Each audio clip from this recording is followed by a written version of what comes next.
Hola a todos, bienvenidos al cuarto episodio de Hablemos de Cine El Salvador. Nuestra invitada especial es Paula Heredia, una realizadora de cine, radio y televisión reconocida internacionalmente por su trabajo en películas documentales. Ganadora de un premio Emmy por su documental In Memoriam NYC 9/11, Paula es una ferviente promotora de cine regional y la fundadora de Casa Clementina y el Festival Internacional de Cine Suchitoto. Bienvenida Paula, muchísimas gracias por acompañarme. Gracias, José, por tenerme y considerarme para tu podcast. Es un honor tenerla, Paula. En el 2012 nosotros tuvimos el chance de podernos conocer por primera vez, así que esto es como un círculo entero para mí y poder conectar contigo, así que muchísimas gracias. No, me parece maravilloso poder reconectar contigo.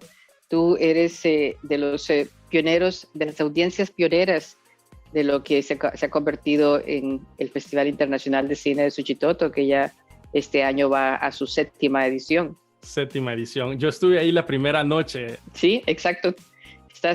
Eras nuevito y todo el proceso del festival era nuevito. Exacto. Me imagino que ha evolucionado mucho también en estos últimos años. Sí, después te puedo contar más detalles de eso. Así que, ¿por qué no empezamos un poquito hablando un poquito acerca de sus orígenes? Cuéntenos de su trayectoria en el mundo del cine, de dónde nació la motivación de contar historias y de sus mayores influencias. Mira, yo soy una guanaca, nací en San Salvador de familia migueleña. Mi familia emigró de San Miguel hacia San Salvador y hacia Honduras en los años 30 y yo nací ahí. Vengo de padre y madre comunicadores. Mi madre escritora y publicista y mi padre pues fue uno de los fundadores de la radio y de la televisión aquí en El Salvador. Y pues la comunicación y la publicidad y los medios estuvo en mi ámbito desde el día uno, así como fueron las artes, la poesía y la literatura en general. Y creo que también lo traigo en los genes, pero realmente yo crecí con una gran curiosidad sobre cosas como cómo escribes, cómo te expresas, qué historias cuentas. Y las historias, los cuentacuentos en mi vida han sido múltiples, empezando por mi madre. Y esa tradición de contar cuentos eventualmente se fue traduciendo en usando las herramientas que fui desarrollando a raíz de estudiar artes plásticas, a raíz de estudiar cine, y luego pues todo eso se combina y toma cierta forma en cada proyecto que hago, ya sea para la radio, la televisión o para el cine. ¿Cómo fue, cuál fue el impacto que tuvo tu familia cuando tú decidiste estudiar las comunicaciones? ¿Cómo se lo tomaron ellos? Mira, en esa época estudiar artes, yo estaba pensando estudiar cine, estudiar artes era algo que pues nunca había sido ni será visto como algo que es práctico. Sin embargo, mi madre era una mujer que apoyaba mucho las artes y entendía, ella era una artista ella misma, entendía el valor de eso y lo promovía y lo respetaba muchísimo. Entonces, ese aspecto no era tan importante. Sin embargo, en esa época había mucha inquietud sobre la política internacional. El hecho de que estábamos en una época de guerra también era interesante, todo lo que era política. Y mi primera entrada a la Universidad de Costa Rica fue para estudiar ciencias políticas. Claro, estuve un semestre, no entendí nada y terminé en artes plásticas, pero la primera intención, que creo que era un poco lo que yo absorbía de lo que podía ser útil, entender la política internacional. Me ha servido muchísimo, pero realmente terminé almorzando todos los días en la Escuela de Artes Plásticas de la Universidad de Costa Rica y terminé ahí todo el resto de mi vida. Pero en las artes plásticas yo me enfoqué mucho en las artes gráficas y tenía mucho interés en fotografía y en serigrafía y en muchas de las artes impresas.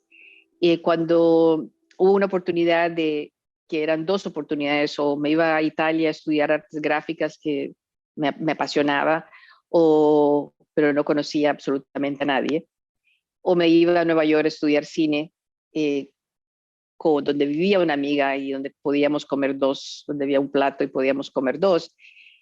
Me preocupaba lo del cine porque pensaba, bueno, acuérdate que es una época donde todavía no había una revolución digital y todo era cine de 16 milímetros o 35 milímetros.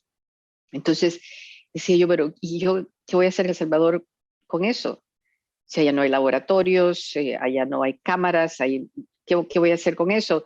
Sin embargo, lo que me jalaba no era el formato, ni las artes gráficas o el cine, sino que la gana de comunicar, la gana de contar historias, la gana de encontrar un medio para poder hacer eso. Había hecho teatro, había hecho también teatro de títeres, había encontrado varias formas de expresarme. Cine era otra de ellas. Entonces terminé en Nueva York comiendo del plato de mi amiga costarricense, Elia Arce, y terminamos estudiando cine juntas allá.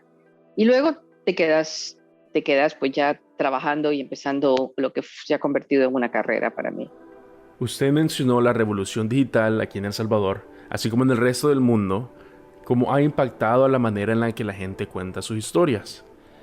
Ahora personas que tengan uso a teléfono, a computadora o a cualquier tipo de cámara, tienen la oportunidad de contar y de formular su historia, particularmente para un formato o una distribución digital. Ahora, ¿qué impacto puede tener contar historias de manera digital acá en El Salvador? Creo que son dos cosas diferentes. Uno es que no hay historias digitales, o sea, son con dos cosas. Uno que cuentas historias y otro que escoges el medio de distribución y que pues que hoy en día los medios digitales te dan un acceso a audiencias que antes eran mucho más difíciles, ¿no? Fíjate que ¿qué debe haber sido eso? Quiero decir, no me acuerdo en qué año, cuando hicimos el primer taller donde mucha gente que hoy en El Salvador y en Centroamérica participaron y han estado poniendo sus propias semillas hoy en día. Cuando hicimos el primer taller de cinema digital, yo vine a El Salvador con una camarita chiquita digital. Hicimos talleres por una semana que incluían sobre cámaras, uso de cámaras, uso de luces, actuación, dirección, etcétera. Y básicamente era, miren, ustedes pueden hacer una película con esta camarita. Claro, teníamos gente que eran desde 18 años hasta 70, desde los que estaban empezando en las escuelas de comunicaciones hasta los que habían fundado las televisoras en El Salvador, todo el mundo mirándome con ojos en blanco, porque todavía existía esa percepción de que a menos que usaras cámaras muy grandes de 35 milímetros, nadie podía hacer cine, ¿no? Y esa revolución de que sí puedes hacer, en esa época eran camaritas, ahora es tu teléfono, ¿no? Cuando yo hice la película Alborada, que duré 6 años haciendo, y empecé con un gran crew, un gran equipo de producción, porque era parte del programa de cinema digital y era para entrenar a un montón de gente en diferentes áreas de la producción. Esa película terminó siendo grabada con un iPhone 6, ¿entendés? Y el 90% de la película es hecha con un teléfono, básicamente, ¿no? Pero entonces, claro, eso es las posibilidades que te da la nueva tecnología. Si todos podemos contar historias y podemos todos podemos expresarnos hoy en día, o tenemos la posibilidad de expresarnos hoy en día usando equipo digital y distribución digital en una forma que no era posible hace, qué sé yo, 10 años, 15 años, 20 años, ¿no? Entonces, sí, la pregunta es, ¿tiene impacto eso? ¿O valdría la pena eso? Yo siempre digo que sí, porque dos cosas. Uno, porque nadie cuenta tu historia como la cuentas tú mismo. La historia se escribe de los que contaron la historia. Y si otro cuenta tu historia y es tergiversada o tiene un punto de vista que a ti no te parece, esa es la historia que va a ser conocida. Tú tienes que contar tu historia. No que otros no puedan contar las historias mismas desde sus puntos de vista. Pero entonces la posibilidad de que en la época que solo se escribían libros y solo tenías acceso a la historia a través de los libros, solo el que tenía acceso a los medios de comunicación eran los que podían escribir la historia del país, de tu familia, de una raza, de un continente, ¿no? Eso ha cambiado. Yo creo que ahora eso le ha dado el poder, bueno, el acceso a poder contar tus historias simplemente con tu celular y incluso lo hemos visto en el trabajos como personas como Steven Soderbergh, que se enfocan muchos de sus trabajos en solo grabar con lo que tengan a la mano, con algo que sea accesible. Le ha cambiado y ha bajado un poco la barrera casi que mental, de sentir de que si no tenés el equipo más caro o lo que sea, no puedes contar tu historia de manera que sea posible. Mira, él es un pionero y es maravilloso, pero no hay comparación. Él tiene mucha plata para que esos elementos, tú y yo no tenemos acceso a ellos. Pero sí, él ha sido muy innovador, no solo en eso, sino que en las formas, él ha empujado y ahora pareciera como algo que ya se ha hecho mucho, pero él fue el primero que dijo hay que estrenar películas fuera de antes y en plataformas múltiples, no solamente a nivel teatral. Sí, o sea, yo tengo mucha admiración por su visión del uso de la tecnología. Sí, y usted mencionó algo bien importante, que era la historia es mejor contada si es tu historia, es mejor contada por ti mismo. Y hay una frase que un profesor mío me dijo una vez que me hizo pensar bastante y era una conversación acerca de lo original, qué era ser original, qué significaba la originalidad y realmente que las historias, lo que lo hace original es el punto de perspectiva del que la está contando. Todas las historias han sido contadas, porque al final del día la humanidad tiene una temática bastante limitada, pero todo depende de cuál es tu punto de vista y qué es lo que tú miras de eso que pueda ser diferente. En la desventaja de la vida digital que vivimos es que hay un montón de basura, o sea, hay una sobreproducción de cosas. Incluso cosas que son buenas, no estoy hablando simplemente de cosas mal hechas, cosas que son buenas, pero hay demasiado. Entonces, y si los quieres dividir en temática, digamos, agarras una historia de amor, para decir algo muy universal, tú y yo podemos agarrar, y otras 20 personas podemos agarrar la misma temática y la historia que contamos, y lo único que va a hacer la diferencia es lo que tu punto de vista, tu entendimiento de esa realidad y tu visión de esa realidad y de esos personajes, lo que va a hacer la diferencia. Y yo como audiencia puedo conectar contigo o puedo conectar con el punto de vista de la otra persona, pero al final del día es la misma historia. Así es, como reciclado, pero con una perspectiva diferente, la perspectiva única de cada quien. Sí, creo que desde principios de los tiempos seguimos reciclando las mismas historias. Bueno, me encantaría un poquito mover el tema acerca de Fundación Casa Clementina y del Festival Internacional de Cine de Chuchitoto. Me encantaría entender y que compartiera con nosotros qué fue lo que, me imagino hay muchas razones, pero qué fueron las razones que la motivaron a forjar esto y a fomentar esto. Mira, yo vivo o trato de vivir una vida que orgánicamente todas las cosas que me interesan se conjuguen.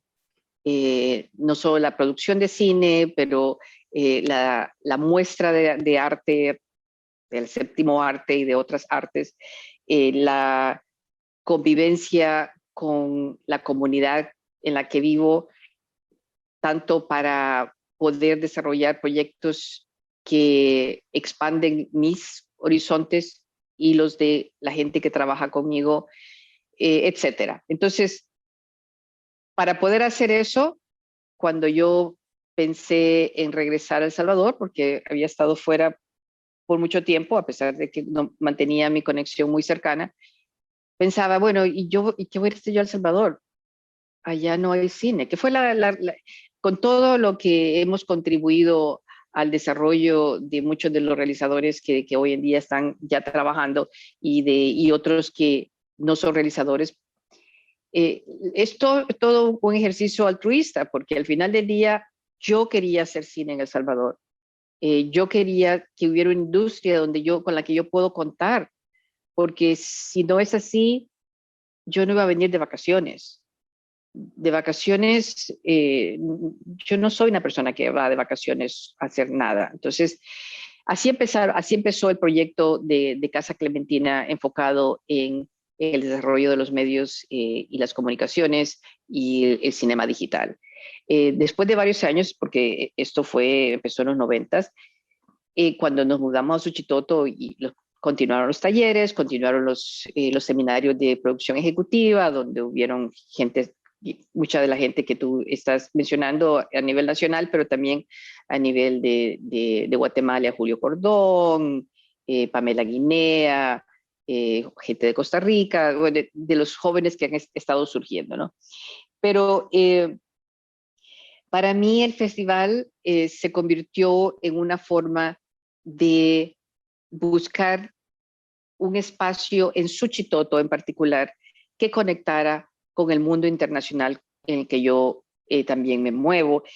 Y pensé, bueno, si pudiéramos desarrollar un proyecto que fuera turístico-cultural, que pudiera atraer gente a Suchitoto, que vive de una economía de turismo, donde los beneficios del proyecto sean beneficios para la comunidad y no el modelo donde vienes, haces un proyecto o un negocio y realmente el beneficio a la comunidad es poco, ¿no? Entonces, ese proyecto se convirtió en un proyecto comunal donde, bueno, la forma en que empezó, tú estuviste ahí el primer día, el primer año fue un experimento de ver si había algún interés, con quién se podía trabajar a nivel tanto de pequeña empresa, de gobierno local, de los vecinos, los voluntarios, quienes estaban entrenados o querían ser entrenados. O sea, era todo un experimento de producción. Podíamos jalar gente, porque parte del experimento, si te acuerdas, el festival era un jueves. No era viernes, no era sábado, que era cuando generalmente llega gente a Suchitoto. Queríamos ver si podíamos atraer gente un jueves. También queríamos ver si podíamos atraer gente a Suchitoto en invierno. ¿No llovió el día que tú estuviste aquí por casualidad? No, no llovió. Ah, fue tu suerte. Pero recuerdo que fue un jueves porque me tenía que ir al siguiente día a un vuelo, que era viernes. Ajá. Ajá. Entonces, todos esos experimentos que pasaron el primer año nos dieron la certeza de que sí podíamos organizar un proyecto de un festival internacional aquí. Suchitoto es un lugar natural para un festival como este. O sea, si has estado en otros festivales que desde Sundance hasta lugares que son pequeños, o Bilbao, ¿entendés? Donde el hecho de que es una ciudad pequeña y bella, se convierte el festival en una experiencia comunitaria de la gente local con la gente que llega internacionalmente. Y te vas encontrando a todo el mundo por las calles todo el día, mientras vas a eventos relacionados con el festival. Entonces, eso nos ayudó a nosotros a poder trabajar con, no sé, cientos de voluntarios desde los 6 años hasta para arriba, ¿no? Haciendo las alfombras rojas, porque eventualmente lo que tú vistes, que solamente se realizó en una locación, una presentación, se convirtió en un evento de 10 días, donde tomábamos muchos de los restaurantes y hoteles de la ciudad, donde hacíamos teatrillos, o sea, cinemas pequeños, con temáticas de países, ¿no? Entonces había cine de muchos países. Entonces logramos estrenar películas que primero era por suerte y un poco por los contactos que yo tenía, luego porque el festival ya iba agarrando su propio reputación y espacio entre los festivales, y a la gente no nos costaba tanto pedir el estreno de una película que era de primer año o de segundo año para que viniera a estrenar. Entonces, estrenamos Ixcanul para América Latina, que la película guatemalteca de Jairo Bustamante, estrenamos la película... Esa se estrenó en Suchitoto. En Suchitoto, el segundo festival. Al siguiente año. 2 años después, porque en los tiempos en que pasó el primero y el segundo, hubo un periodo un poco más largo ahí. Pero sí, y lo hicimos en ese restaurante al que tú fuiste el primer año, solo que tomamos la calle. Entonces cerramos toda la calle y dejamos como el VIP dentro del restaurante, y se pasaba la película simultáneamente. Ahí hicimos nuestra primera alfombra roja, que se hizo gracias a la participación de todos los jovencitos que habían estado trabajando en un programa de Casa Clementina de hacer las alfombras de Semana Santa, que se hacen con acerrín. Entonces nos inventamos hacer una alfombra roja de acerrín. Y el proyecto de la alfombra roja ha sido, se ha vuelto icónico para el festival. El primer año que vino la actriz y la productora de Ixcanul, también se estrenó Alborada ese año, estaba yo ahí. Todos caminábamos muy formalmente, todo el mundo pasó por la alfombra roja muy formalmente, ¿no? Ya para el segundo año, que teníamos música paralela a un lado de la alfombra, todo el mundo baila la alfombra roja, ¿no? Entonces, el evento, en términos del calendario del evento, el pasar por la alfombra roja es una gran parte del principio de la noche, porque la gente se queda bailando y se va a quedar bailando y nadie se mueve, ¿no? Se toma fotos. Entonces, ha sido un evento muy lindo, ¿no? Después de eso, por supuesto, el festival ha ido creciendo. Después nos fuimos al Parque San Martín, tuvimos 3 pantallas, y después, los últimos 2 años, se realizó en la Plaza Central, teniendo en la parte de atrás la iglesia de Suchitoto, que es una iglesia muy bella y icónica, incorporando a todos los restaurantes que están alrededor de la plaza. Entonces, tomamos la plaza y las calles aledañas para tener varias pantallas en la plaza, pero una pantalla muy grande, ¿no? Entonces, eso ha desarrollado un montón de cosas. Ha desarrollado una economía naranja en términos de lo que hacemos con Casa Clementina y la comunidad. Ha desarrollado turismo, ha desarrollado una entrada de dinero a empresas de todo tipo, desde las empresas pequeñas hasta las empresas informales, ¿no?, en la ciudad. Entonces, todo eso se ha transformado a raíz de la llegada del virus, ¿no? Porque el año pasado modificamos totalmente el modelo del festival, y el festival va a seguir adaptándose. Hay cosas muy interesantes en el futuro. Pero el año pasado, que vamos a hacerlo también este año, hicimos 2 cosas. Un festival de cortometrajes. Yo soy muy apasionada al desarrollo de cortometrajes. Creo que es clave para el desarrollo de la industria en cualquier país. Entonces tenemos una alianza con Cinemark. Entonces, en la plataforma de Cinemark hicimos un festival de cortometrajes centroamericanos, la verdad es que latinoamericanos, porque habían de todos países. Y luego nos encontramos con que queríamos estrenar una película latinoamericana, pero definitivamente no era algo que podíamos hacer públicamente como lo estábamos haciendo antes. Hubieron una serie, y todavía existen algunas películas que han caído en este vacío de distribución, fueron terminadas antes de la pandemia y ahí se quedaron, ¿no?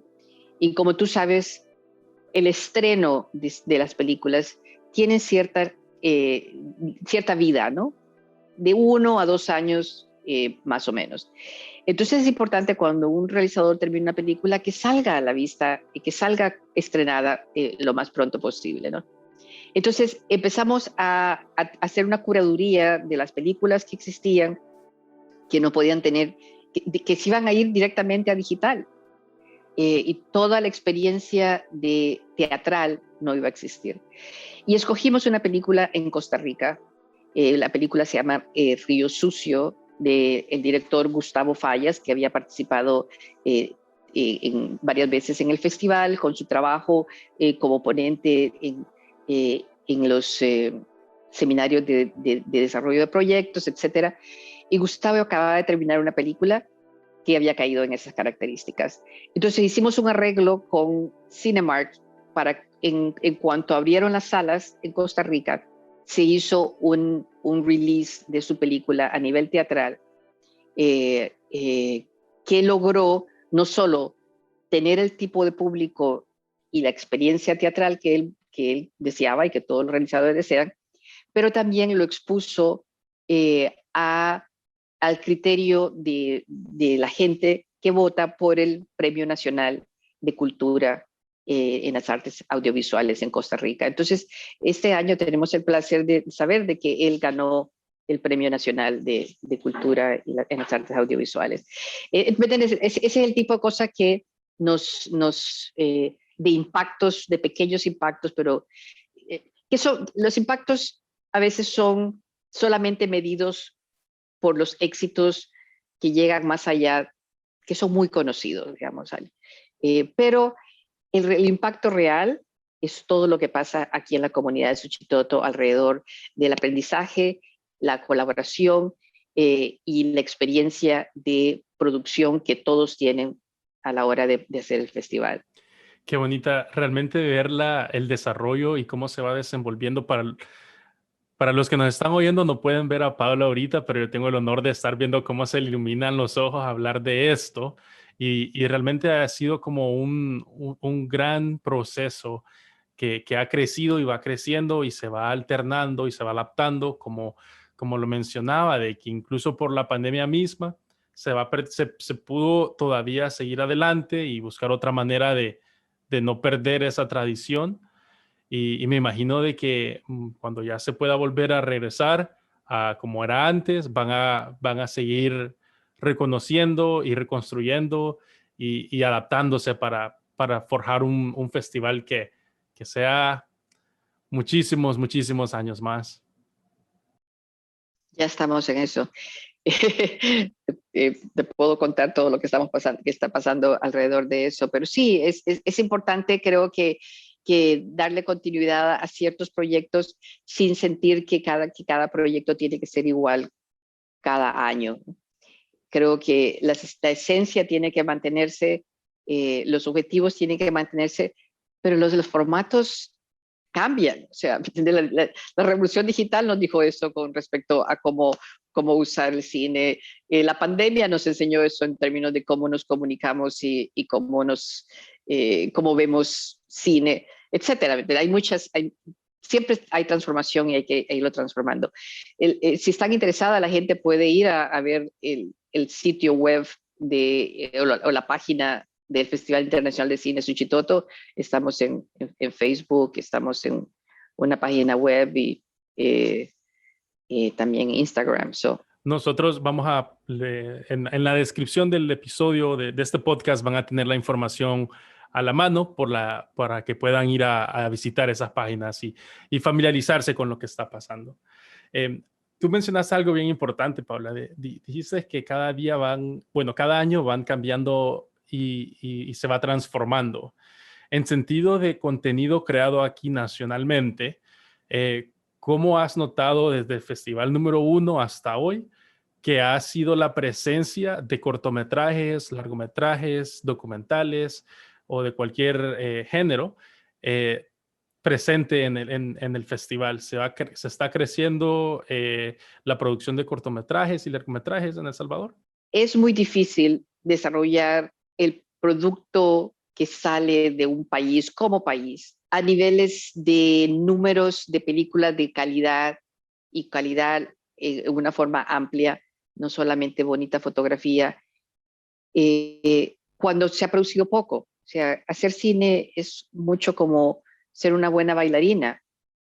Aunque que tengas toda la pasión, tengas incluso toda la técnica, a menos de que practiques todos los días y hagas varias películas, es difícil, con excepciones muy contadas de super talentos, que hagas una buena película en tu primera, ¿me entiendes? Sí, va a tener buenos elementos, pero cuando pensás en la cantidad de películas que se producen en Estados Unidos o Canadá o otros países, y la cantidad de esas películas que vale la pena hablar y que pueden ser, los puedes contar con tus manos, ¿no?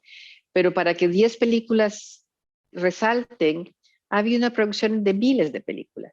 Entonces, digo eso en el contexto de lo que estamos hablando de El Salvador.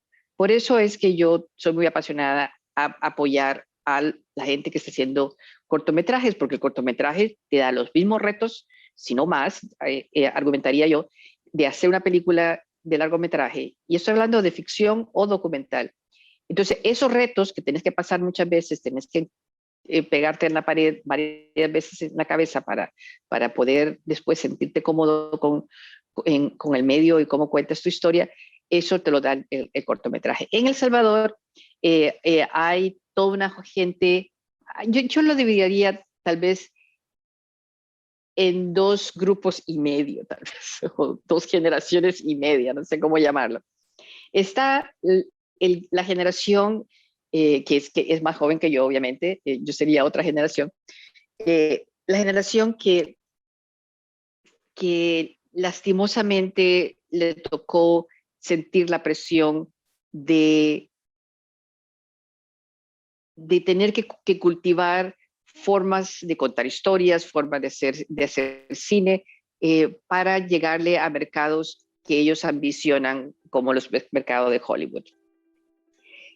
Entonces, lo que ha afectado eso es que cuando tenés la aspiración de querer romper en Hollywood, tenés que ver cómo hacer esas películas.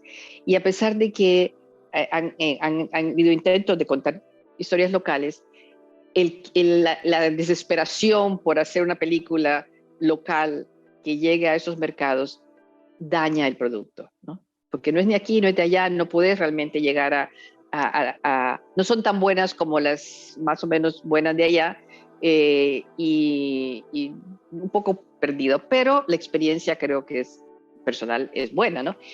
Esta es esa generación que todavía está luchando por romper las barreras de Hollywood para ellos. Mientras tanto, siguen generándose todos estos jóvenes que están haciendo cortometrajes sin la presión de decir, yo quiero ir a Hollywood. Todos quieren ir a Hollywood, pero no están haciendo el trabajo de cortometraje con la presión de que esta tiene que ser mi película que voy a llevar a Hollywood. Entonces, con ese objetivo, entonces están haciendo cosas muchísimo más interesantes, más donde se arriesgan más, donde tienen menos miedo de cometer errores, donde no están haciendo un trabajo estereotipado que se da mucho en el trabajo de ficción que se está dando o que se ha dado en el país, donde yo considero que son películas de cinematógrafos y no películas de directores, especialmente porque hay una tradición tan grande y poderosa y buena de comerciales. Entonces hay buenos cinematógrafos, hay buenos iluministas, y gente que ilumina muy bien, hay buen sonido, etcétera. Entonces esos grupos son en una producción mucho más fuertes estéticamente de lo que es un director o una directora que no tiene experiencia y no tiene su propia voz, y está tratando de llegar a Hollywood, donde todo se ve muy bonito. Pero entonces lo que la mayoría y te digo, estoy hablando de El Salvador y estoy hablando mucho de Centroamérica también, lo que siempre falta es un buen guión, una buena dirección. Entonces, porque todo se ve muy bonito, ¿no? Pero y a veces, tengo que decir, falta de dirección de actores. Entonces, esa es la realidad más o menos, ¿no? Entonces, yo sigo apostándole a los cortometrajes porque salen cosas maravillosas y ahí resaltan muchos salvadoreños que siguen haciendo sus cortometrajes, y yo creo que ellos sí van a llegar a hacer. Luego hay ese es 1 y 2, ¿no? La mitad, la otra mitad que está como emergiendo, son jóvenes o más o menos jóvenes, digamos, no tan jóvenes, pero que han estudiado en el extranjero, que están produciendo en el extranjero y que han vuelto al país a hacer sus otras películas, ¿no? Y están haciendo cosas interesantes, un poco más preparados, digamos, a nivel técnico.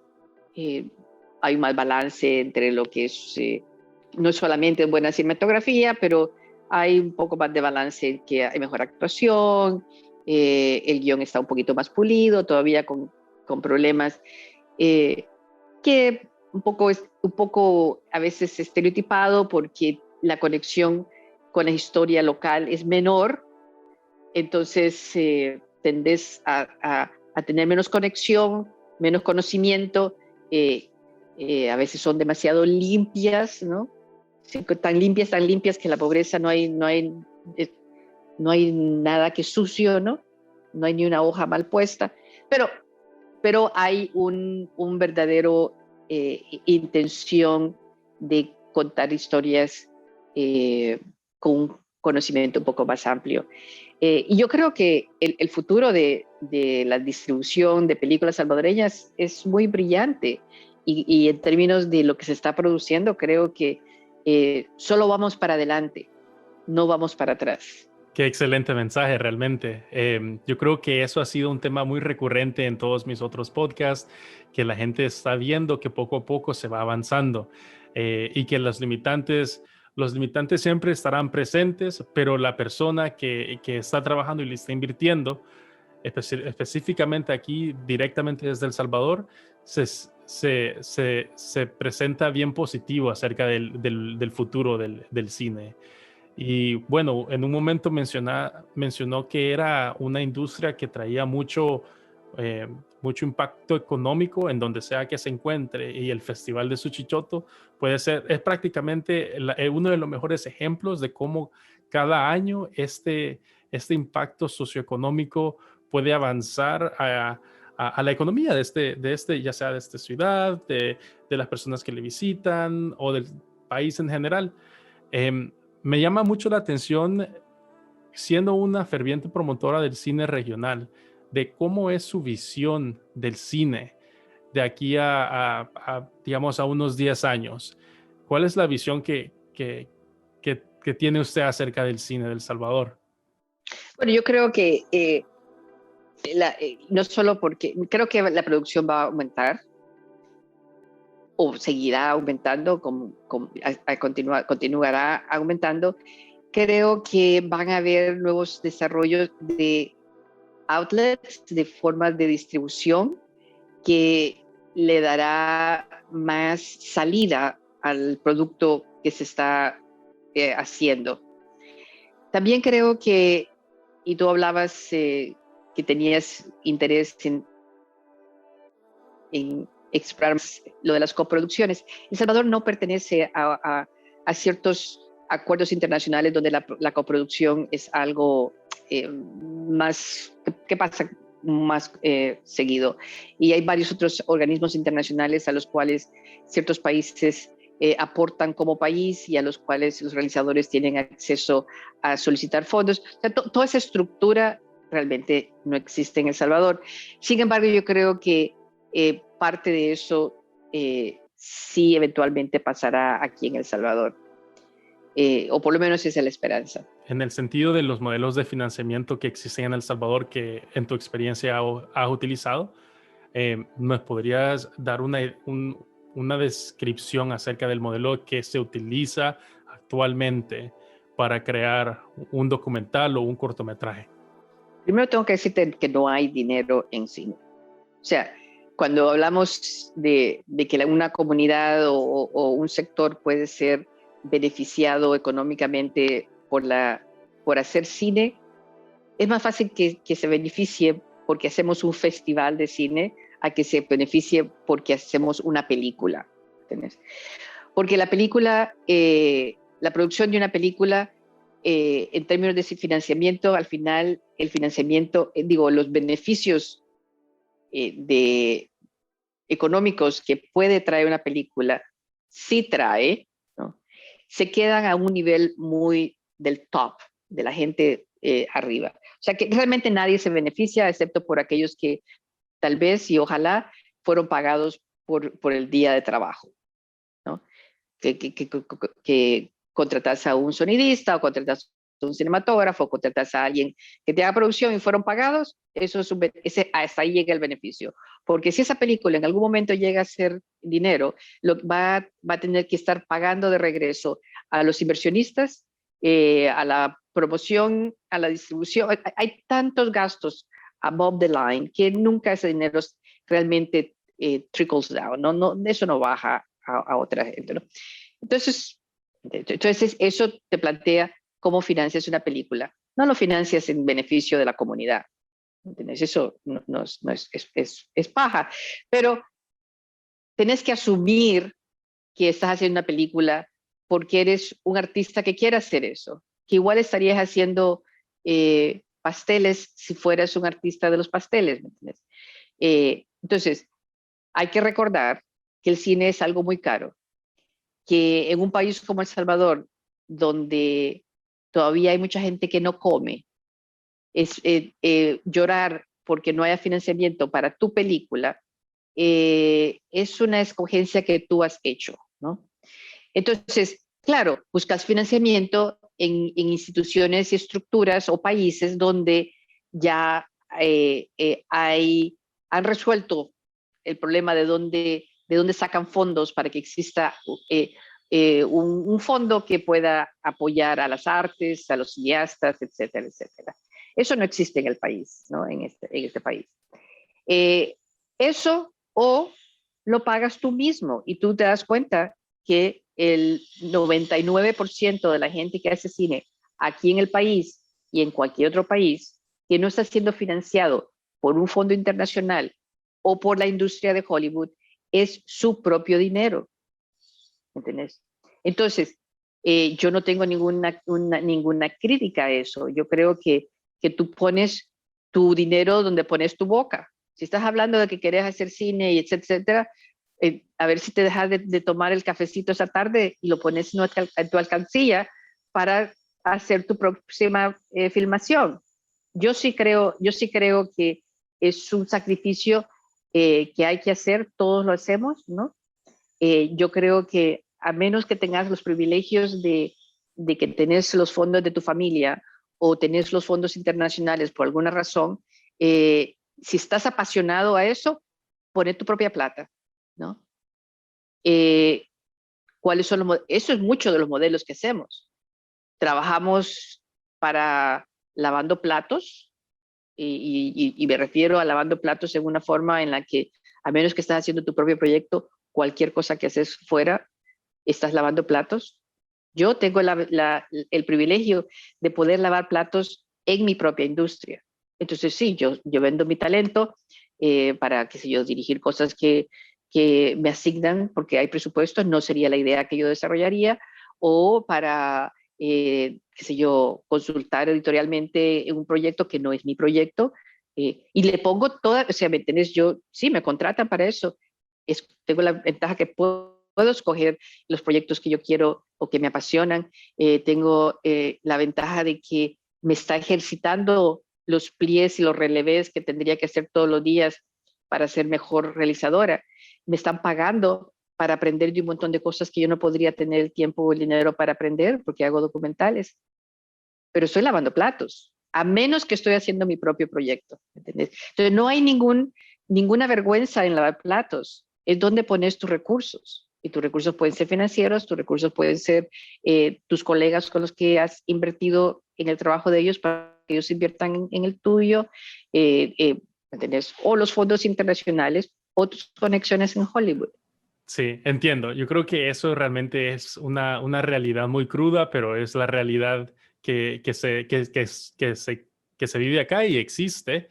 Y bueno, no es para desanimar a las personas que lo quieren hacer, incluso al contrario, es para darle también la motivación a las personas de saber de que es así aquí y en todos lados del país.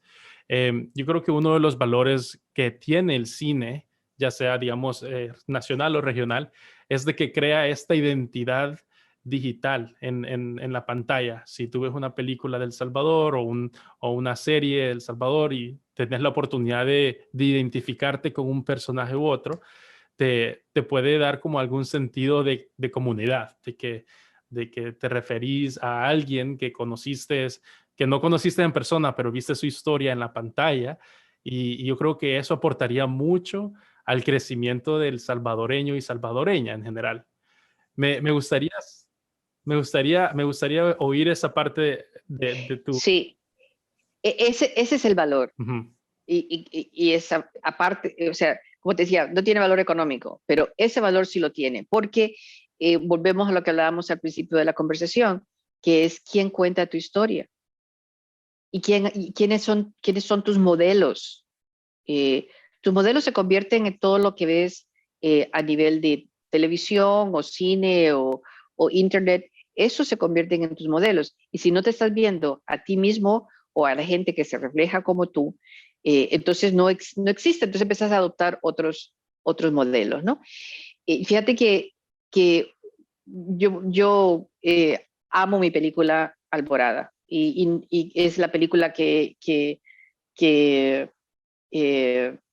que no sé, o sea, he tenido películas que han sido mucho más exitosas en otros sentidos a nivel de premios y eso, eh, pero Alborada tiene este elemento, ¿no? Alborada básicamente es la crónica de todo un pueblo a través de 8 años, ¿no? Y entonces, claro, la gente que la película viaja a diferentes lugares donde yo no voy y los que van son muchos de los personajes, se van en busito a presentar la película. Y ellos mismos cuentan, ya no importa qué es lo que dice mi película, porque ellos en esa comunicación están hablando de todo, de todas las cosas que yo no hablé en la película posiblemente, o expandiendo puntos de vista que son sus puntos de vista. Entonces, tu película se convierte en una forma de provocar comunicación, de provocar conversación y expandir las historias de la gente. La gente le gusta verse allá y se ríen, cuando ven la película se ríen de las cosas más pequeñas, ¿no? Que el perro que ladró, que el gato que apareció, ¿me entiendes? O sea, están disfrutando de otras cosas, pero se están fijando también en cosas en que parecieran detalles, pero que son importantes porque son parte de la vida, de la cultura, de lo que nos hace a todos ser, en este caso, de un lugar tan pequeño como es Uchitoto, pero que al final representa el país, ¿no? así es. Yo creo que esa identificación es algo bien gratificante y algún día mi sueño realmente es que las generaciones en el futuro sientan esa gratificación de conectar con alguien en la pantalla y decir, hey, ¿cuál es tu personaje favorito o película favorita? Y referirse a algo como Alborada o Hoy de Ricardo Batz o algo que ellos digan, esta película que vi que representó a un salvadoreño y yo me identifico con eso y eso creo que sería un buen sueño para el país. Sí, y creo que en términos de impacto hay otro impacto que es importante, que es que le abres espacio al país en otros mundos y otras realidades. O sea, cuando tú lees sobre la historia de, del nuevo mundo en Europa o digamos, de las artes plásticas, ¿no? Siempre están hablando de Europa, nunca hablan de América Latina. O sea, yo estudié artes, la historia del arte y siempre eran, qué sé yo, los pintores tradicionales de europeos, todos eran europeos, ¿no? Eh, pero, igual con el cine, pero como han cambiado las cosas, nosotros podemos abrir nuestro propio espacio para existir, porque no existes a menos que cuentes tu propia historia. Nadie va a contar, o sea, cuando piensas en las historias que se han contado sobre El Salvador, siempre han sido otra gente, siempre ha sido por un momento coyuntural muy específico. O sea, piensas en mucha gente en El Salvador piensa en El Salvador pensando en la película Salvador de Oliver Stone, ¿no? Y esa es la única imagen que tendrán de El Salvador porque es la única película que les llegó, ¿no? No existe el espacio para contar nuestras propias historias. Entonces, si las cuentas, eventualmente alguien anda buscando, hey, ¿qué es El Salvador? Déjame ver. Y vas a YouTube y encontrás 20 películas, 30 películas, ¿me entendés? Que te van a dar una realidad mucho más amplia de lo que es y de lo que somos. Así es. Tengo 2 preguntitas más antes de dejarla ir, Paula, y creo que esta es un gran trampolín a la conversación de historias, pero en su opinión, ¿qué historias se necesitan contar aquí en El Salvador de manera de cine o televisión? No tengo nada que contribuir a eso, porque yo no creo que tú cuentas la historia que te urge contar, que te arde contar, porque la has visto, porque la piensas, porque no puedes vivir sin contarla. Eso puede ser cualquier cosa, ¿me entiendes? Eso de temáticas específicas, que la guerra, que el amor, es que no puedes pensar en historias de esa forma. ¿Qué es lo que a ti te apasiona? Dime. A mí me apasiona la historia de familias y cómo las dificultades en sus diferencias hacen que se separen o que se unan más. ¿Ves? Ese es un concepto universal. Uh-huh. Y si lo pones en el contexto de El Salvador, tenés historias muy ricas, que pueden ser de todo, pueden ser de amor, pueden ser de guerra, pueden ser de malas relaciones, pues ahí tenés todo, ¿no? Entonces, ¿qué historias vas a contar? No importa. Enfócate en lo que te apasiona y ahí encontrarás la temática. Excelente. Y la última preguntita es, ¿qué mensaje le gustaría compartir a las audiencias de este podcast acerca del cine de El Salvador? Véanlo y también, qué sé yo, sean curiosos, porque sí van a encontrar de todo un poco, pero la curiosidad te va a llevar a conocer muchas cosas sobre ti mismo. También, en particular, para gente que son de otros países, qué sé yo, Canadá y Estados Unidos son países de mucha inmigración y muchas de ellas latinoamericanas. Y se da todo un fenómeno de la producción digamos, de esa gente dentro de lo que es encontrarse o no encontrarse en una cultura extranjera.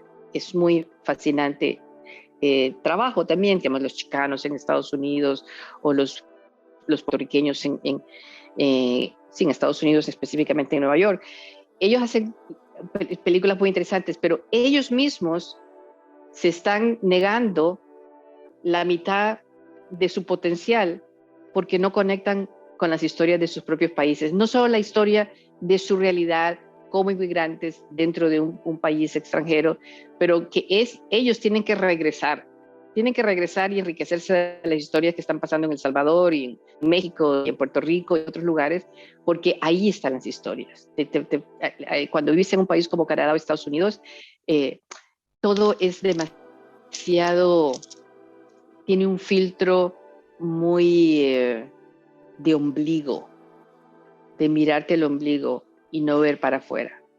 Y tú tenés la puerta, tenés los puentes, entonces úsalos. Excelente. Muchísimas gracias, Paula. ¿Algo más que te gustaría agregar a la conversación antes de que terminemos? Suerte con todo. Hasta la próxima. Gracias por escuchar Hablemos de Cine El Salvador. Conecta con nosotros en Instagram usando @HablemosDeCineSB y Twitter con @HablemosDeCineS. Y con Paula y el Festival de Cine de Suchitoto en @FestivalFICS. Los puedes encontrar en Instagram, Facebook y en su página web. Este podcast ha sido producido por tu anfitrión José Mario Rosales y editado por Armando Rodríguez. Si te gusta el diseño de nuestro logo, asegúrate de conectar con nuestra diseñadora, Mafer Sandoval. Transcripciones y traducciones hechas por Pedro Romero. Nos vemos en el próximo episodio.